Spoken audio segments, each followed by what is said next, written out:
ओम शांति। ओम शांति। ओम शांति।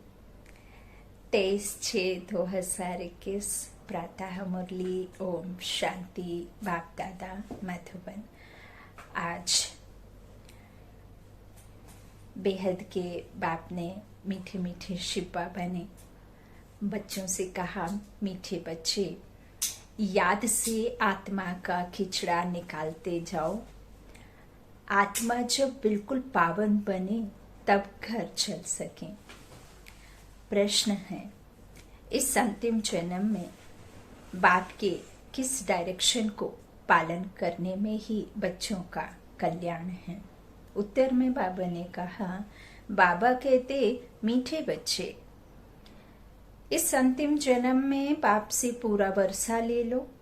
बुद्धि को बाहर में भटकाओ मत। विष को छोड़ अमृत पियो। और विष है ही विकार। विष वैतरणी नदी में गोते खाना। तो जो बाबा कहते हैं कि विष को छोड़ अमृत पियो, ज्ञान अमृत, और ज्ञान अमृत से खिचड़ा निकालो, है ना। इस अंतिम जन्म में ही तुम्हें पूरे जो 63 जन्मों की आदत मिटानी है, इसलिए रात दिन मेहनत कर दे ही अभिमानी बनो। ओम शांति। शांति धाम विश्रामपुरी है। इस दुनिया से सब थके हुए हैं, चाहते हैं कि हम अपने सुख धाम में जाएं। यह दुनिया अच्छी नहीं लगती। स्वर्ग को देखते हैं तो नरक से दिल कैसे लगे।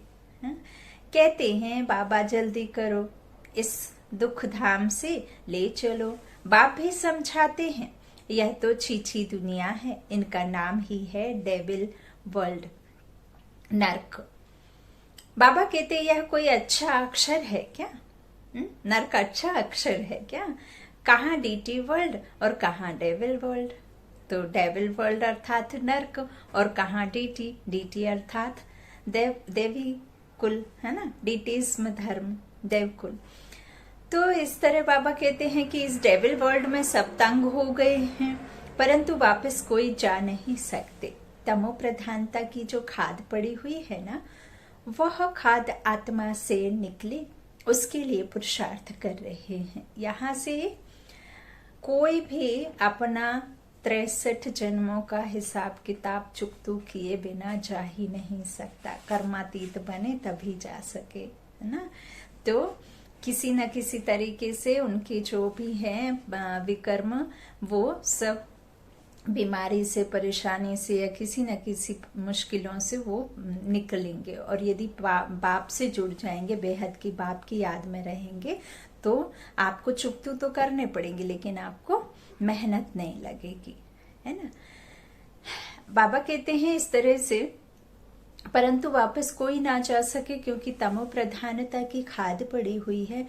वह खाद आत्मा से निकले तो उसके लिए ही पुरुषार्थ कर रहे हैं। जो अच्छे पुरुषार्थी हैं, उनकी अवस्था पिछाड़ी में अच्छी हो जाएगी।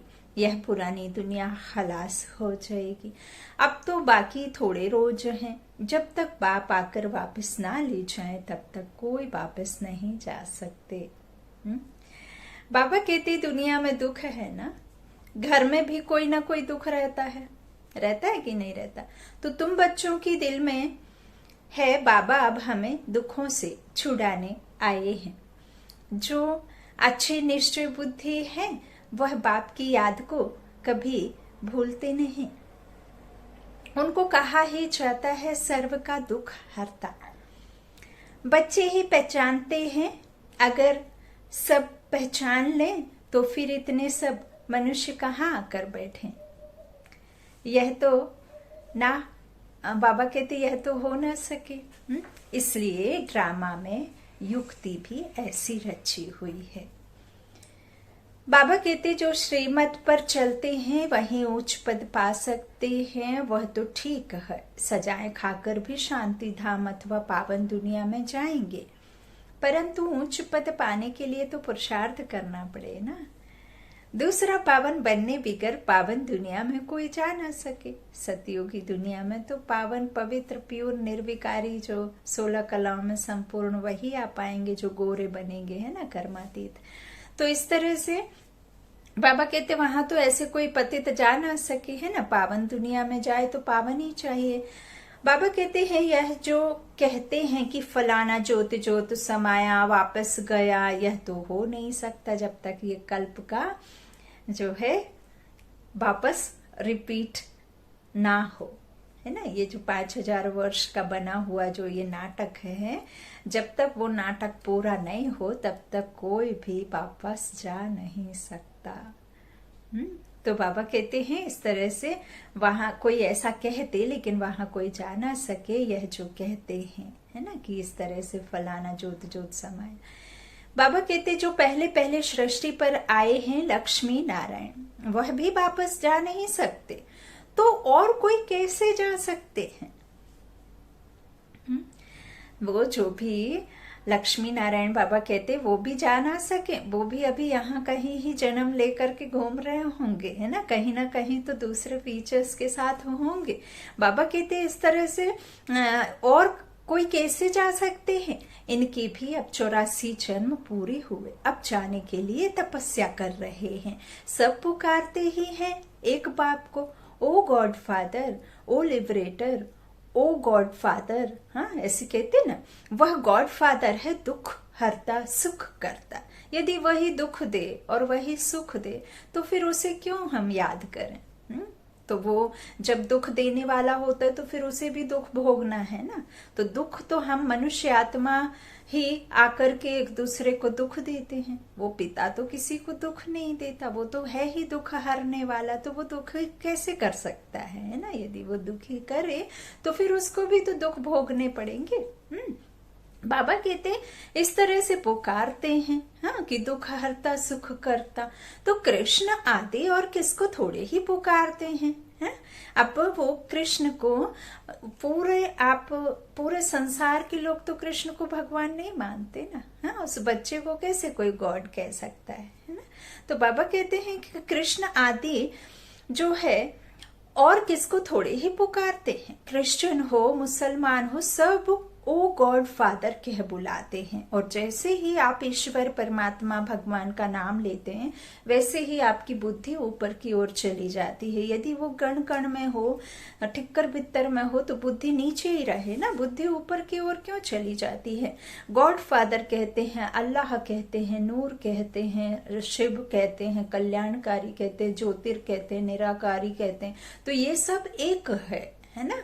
तो सब ही एक को ही मानते हैं, एक ही लाइट, वो सुप्रीम सोल ही है जिसे सब बुलाते हैं। बाबा कहते हैं जो इस तरह से क्रिश्चियन आदि हो मुसलमान हो तो ओ गॉड फादर कह बुलाते हैं, आत्मा बुलाती है ना अपने फादर को। फादर कहते तब हैं जब समझते हैं, उससे पहले नहीं कहते ना। तो बाबा कहते हैं हम आत्मा है।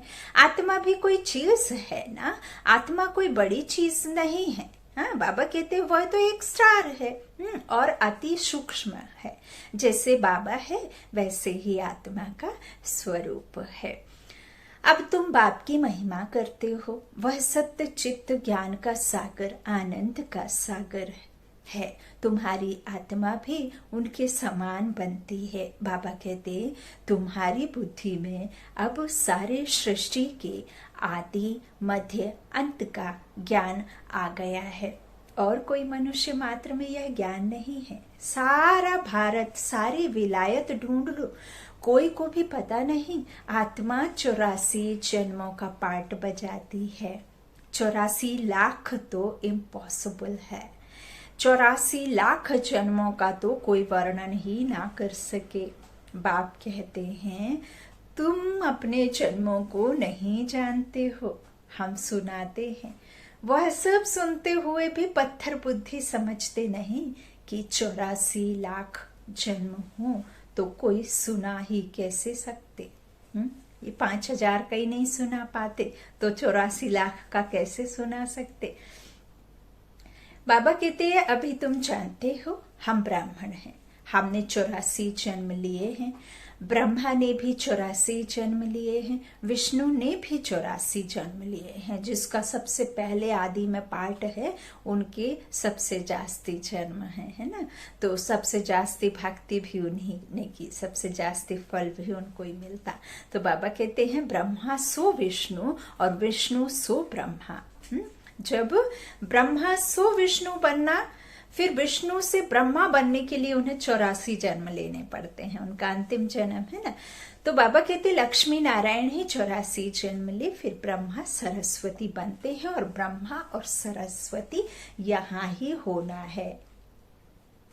वो कोई सतयुगी दुनिया में नहीं होते हैं, इस दुनिया में होना है ब्रह्मा और सरस्वती को, वही फिर लक्ष्मी नारायण बनते हैं, है ना। तो उनके ही 84वें जन्म में वह ब्रह्मा सरस्वती बनते, और वह भी ब्रह्मा कब बनते, जब परम पिता परमात्मा उनके तन में अवतरण हो करके खुद उनका लौकिक नाम को बदली करते, क्योंकि वो उनमें आते हैं तो उनका नाम ब्रह्मा रखते हैं, क्योंकि वो पारलौकिक पिता उनमें अवतरित होते हैं। फिर उनका नाम वो स्वयं ईश्वर का रखा हुआ नाम है ना। तो बाबा कहते हैं यह ब्रह्मा सरस्वती, और फिर ब्रह्मा को बूढ़ा भी दिखाया, 3 सर दिखा दिया, 3 सिर दिखाए ना। तो फिर इस तरह से वो यहाँ ही होना है ना बूढ़ा। तो बाबा कहते हैं इस तरह से ब्रह्मा सरस्वती बनते हैं, यह भी समझने की बात है ना। बाप कहते हैं हर 5000 वर्ष बाद आकर समझाता हूँ, और कोई समझा ना सके, मैं ही आऊं तभी यह सब बातें समझा सकूं। 5000 वर्ष का चक्र है, अभी तुमने वर्णों का राज भी समझा है, हम सो का अर्थ भी समझा है।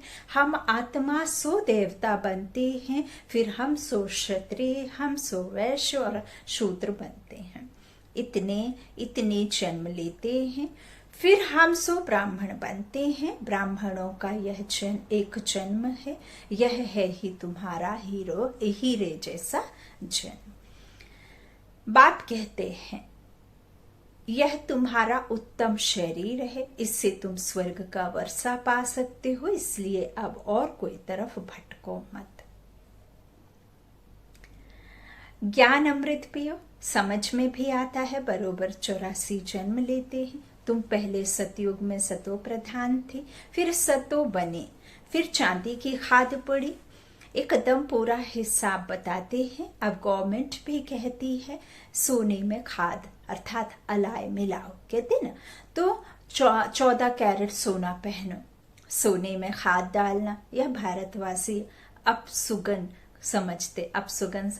समझते हैं। शादी कराते हैं तो एकदम सच्चा सोना पहनते हैं, है ना।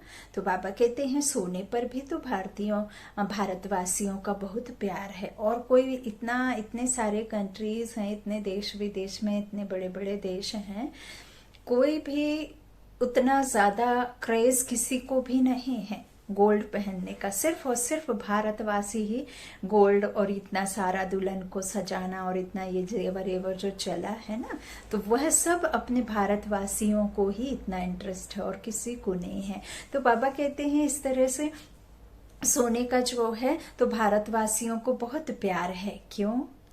भारत की बात मत पूछो, सतयुग में तो सोने के महल थे, सोने की ईंटें थी। कोई अभी तो सिर्फ आपको एक बारीक सी पत्ती चढ़ी हुई दिखती है जो मंदिर में लगा देते हैं, वहां तो पूरे के पूरे दीवारें जो है हीरो जड़ित और दीवारें सोने की रहती। तो बाबा कहते इस तरह से बात मत पूछो।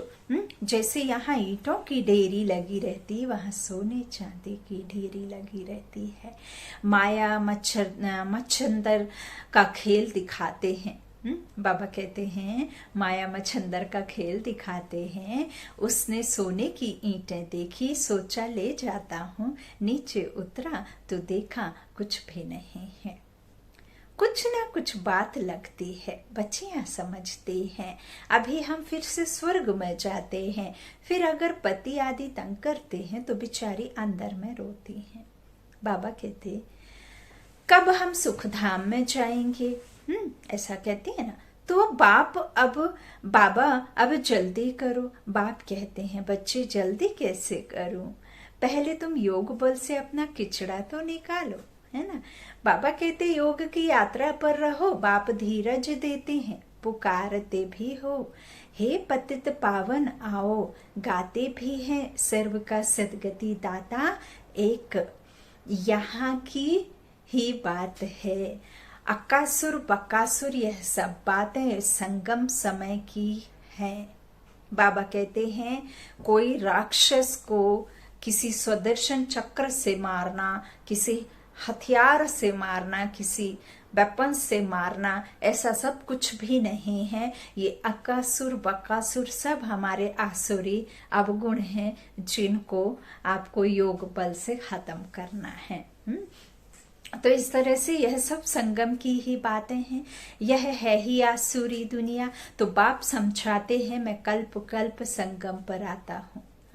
पहले देखिए जो भी परशुराम और ये सब जो बड़े बड़े संत जो महर्षि थे, वो कितना आवेश में आ जाते थे।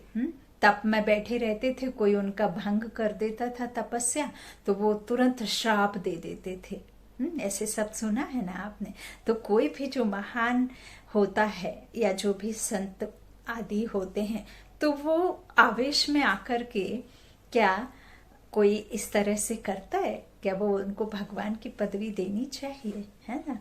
तो इस तरह से बाबा कहते हैं यह सब यहाँ की ही बातें हैं। तो बाप समझाते हैं मैं कल्प कल्प संगम पर आता हूँ, जब सारा जाड़ जड़जड़ीभूत अवस्था को पाता है। अर्थात जड़जड़ीभूत अर्थात इसका भी मीनिंग है कि जो सब हर एक मनुष्य आत्मा को विस्मृति कर देता, आत्मा नहीं समझता। जब खुद को तन समझते तब फिर बिल्कुल टोटल जड़जड़ीभूत ना, यही सुख सुविधाएं, भौतिक सुख सुविधाएं, ये चकाचौंध की दुनिया में खो जाते। झूठी माया, झूठी काया, झूठा सब संसार, है ना। इसमें तो कोई सार ही नहीं, सब कुछ झूठा है।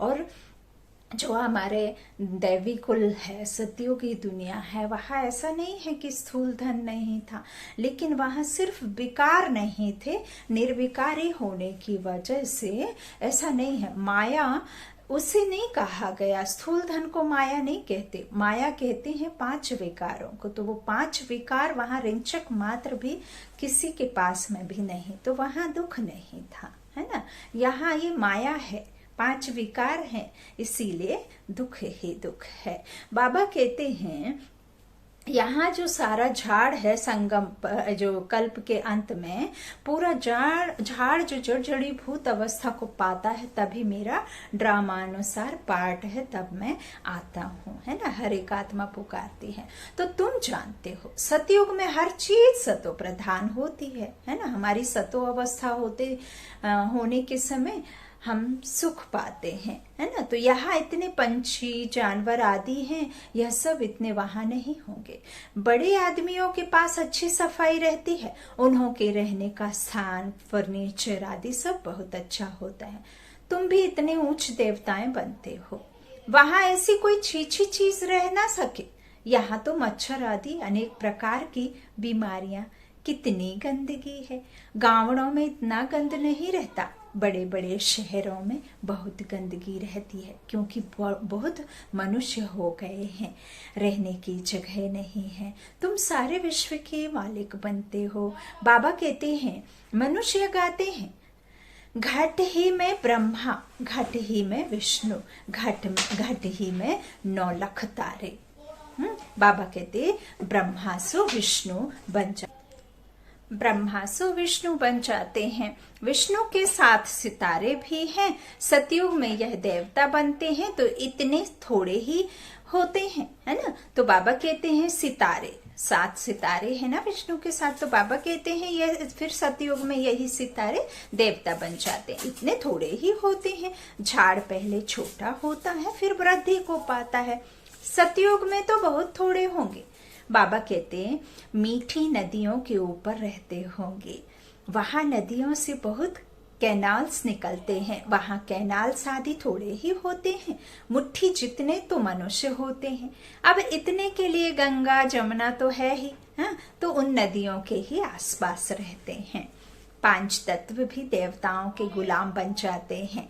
कभी भी बेकायदे बरसात नहीं पड़ती, हाँ, अतिवृष्टि अनावृष्टि ऐसा नहीं। अब तो देखो, पहले तो 4-4 महीने का हमारे सभी बोलते हैं कि ये 100 हमने 50 सालों से इतनी नहीं देखी बारिश, ऐसी गर्मी नहीं देखी, ऐसी सर्दी नहीं देखी। तो ये सब 100 वर्षों का ही तो है। जो भी ये एक्स्ट्रा जो भी चीजें दिखती हैं, तो ये ज्यादा से ज्यादा जो अतिवृष्टि अनावृष्टि जो बिल्कुल ये अंतिम में ही तो बहुत अति को जाती है ना, तभी तो अति में ही तो फिर अंत होता है। तो ये सब चीजें, ये सच है कि ये 100 वर्षों के अंतराल पे ही ये सब चीजें जो बनी हुई हैं, फ्लाइट है, ये बड़े बड़े विमान है, ये सब जो चीजें दुनिया बसे हुए हैं, ये बाद की तो बातें हैं जो ये बना हुआ। तो बाबा कहते इस तरह से 5 तत्व भी देवताओं के गुलाम बन जाते हैं। कभी भी बेकायदे बरसात नहीं पड़ती है। हाँ, जो समय जिसका होगा उस समय वो बराबर से आपको सुख देगी। धूप आपको सुख देगी, गर्मी आपको सुख देगी, सर्दी आपको सुख देगी, बरसात आपको सुख देगी, है ना। तो कोई भी आपको दुख देने वाले नहीं होते हैं, बेकायदे नहीं होते।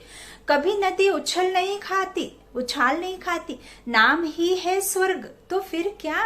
अब कहते हैं स्वर्ग की आयु इतने लाख वर्ष है। अच्छा, भला वहां कौन राज्य करते थे, यह तो बताओ। कितने गपोड़े लगाते रहते हैं, तुम जानते हो। हम कल्प पहले मुआफिक ये पाठ बजा रहे हैं। रुद्र ज्ञान यज्ञ में अनेक प्रकारों के असुरों के विघ्न पड़ेंगे। फिर मनुष्य समझते हैं असुर लोग ऊपर से गंध गोबर आदि डालते थे, है ना। बाबा कहते परंतु नहीं, तुम देखते हो कितने विघ्न पड़ते हैं, अबलाओं पर अत्याचार होते हैं, तब तो पाप का घड़ा भरेगा। बाप कहते हैं थोड़ा सहन करना पड़ेगा। तुम अपने बाप और वर्षे को याद करते रहो, मार खाने समय भी बुद्धि में याद करो। शिव बाबा तुमको तो बुद्धि में ज्ञान है। बाबा कहते तुमको तो बुद्धि में ज्ञान है। किसको फांसी पर चढ़ाते हैं, तो पादरी लोग कहते गॉड फादर को याद करो, है ना। ऐसे नहीं कहेंगे क्राइस्ट को याद करो, ऐसे तो नहीं कहते। इशारा गॉड फादर गॉड के लिए करते हैं। वह इतना लवली है ना, तो सब उनको पुकारते हैं, आत्मा ही पुकारती है। अब देही अभिमानी बनने में ही मेहनत है। 63 जन्म तुम देह अभिमान में रहे हो। अभी इस एक जन्म में आधा कल्प की आदत मिटानी है। तुम जानते हो देही अभिमानी बनने से हम स्वर्ग के मालिक बन जाएंगे। कितनी ऊंच प्राप्ति है। तो रात दिन इसी कोशिश में रहना पड़े। मनुष्य धंधे आदि के लिए भी मेहनत करते हैं। आमदनी में मनुष्य को कभी झुटका या उवासी नहीं आएगी, है ना। नहीं आती है ना। आपको कहीं से धन प्राप्ति रहती है तो आपकी रातों की नींद उड़ जाती है, रात भर नहीं सोएंगे, 3 रात नहीं सोएंगे आप, है ना, कि मिलने के बाद सो लेंगे। तो इस तरह से कोई उबासी या कोई मेहनत झुटका नहीं आता, क्योंकि आमदनी है। आमदनी है ना, तो पैसे की खुशी रहती है, थकने की बात ही नहीं। बाबा भी अनुभवी है ना। रात को स्टीमर्स आते थे तो आकर माल खरीद करते थे। अब यहाँ किसकी बात हो रही है, शिव बाबा की बात नहीं हो रही, ब्रह्मा बाबा की बात हो रही है ना। तो यहाँ बाबा क्या करते, रात में स्टीमर्स आते थे तो आकर माल खरीद करते थे। जब तक ग्राहक की जेब खाली ना करे तब तक उनको छोड़े नहीं। हाँ, तो बाबा ने रथ भी पूरा अनुभव ही लिया है ना। बहुत जौहरी, बहुत अच्छे थे बाबा। तो बाबा कहते इसने सब अनुभव किया है। गावड़े का छोरा भी था, है ना। तो इस तरह से 10 आने मण अनाज बेचता था। 10 आने मण अनाज बेचता था। अभी तो देखो विश्व का मालिक बनते हैं। हाँ, तो एकदम गावड़े का था, फिर चढ़ गया तो एकदम जवाहरात के धंधे में लग गया। बस जवाहरात की बात। तो यह फिर है सच्चे जवाहरात, है ना। तो यह होता है रॉयल व्यापार, लक्ष्मी नारायण, है ना।